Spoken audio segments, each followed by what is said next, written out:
This is APN, the Daily English News Broadcaster service brought to you by our Conference Network. Today, Thursday, 16th of March 2017. For me, your daily host, Mr. Sajid Jalal, greeting with you in Islamic greeting. Assalamu alaikum warahmatullah. Headlines from the APN by the help of our blogger as follows. Hanifa, Malaysia will continue to address Rohingya plight. Australia criticized for not pushing Rohingya atrocities investigation, and amid mounting criticism is Aung San Suu Kyi still a Nobel winner. The detail are as follows, and I'm reading the yesterday's article of our blogger.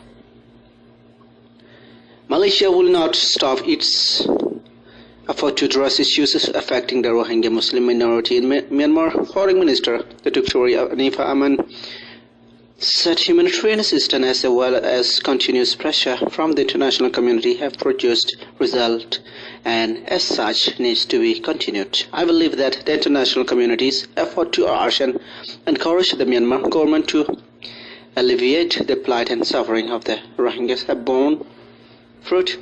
On February 15, it was reported that the Myanmar army has halted its security operation in Rakhine and ended a 4-month crackdown on the Rohingya Muslim community. Malaysia is a responsible member.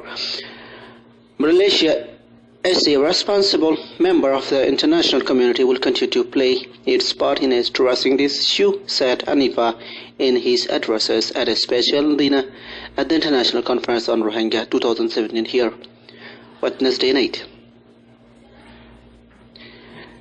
Human rights groups condemns Australia for not backing an international investigation into atrocities against Rohingya Muslims. The administration of Prime Minister Malcolm Turnbull supposedly refused to support the inquiry despite a motion passed in the Senate that urges the country to call for a United Nations Commission of Inquiry.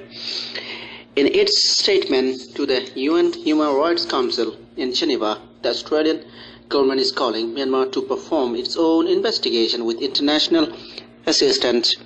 We encourage Myanmar to continue its operation with the relevant international human rights mechanism, it said.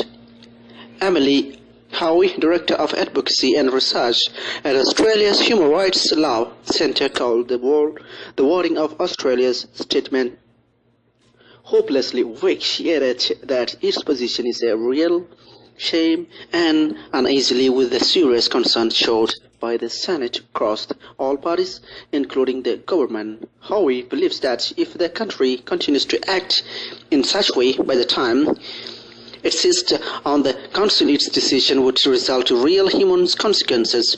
Thousands of victims would continue to suffer crimes against humanity without an attempt to save them.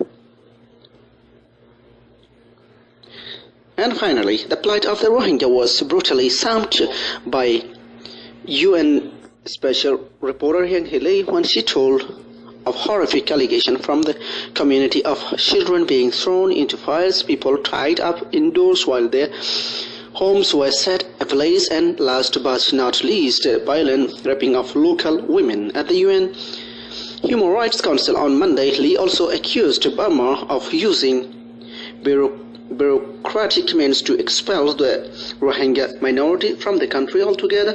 The accusation of such unabashed brutality is the latest in a long line of accusations that reflect badly on Nobel Peace Prize winner Aung San Suu Kyi, who has led Burma since her party's resounding election victory back in 2015.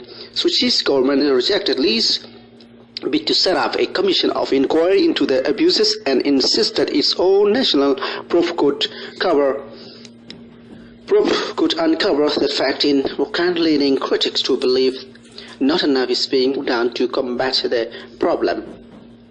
As allegation of abuse in Rakhine State and ethnic clashes in Burma's northern states Mount Suu Kyi is coming under growing international pressure to take action, but these calls have been for naught, as they are often met with silence and denial.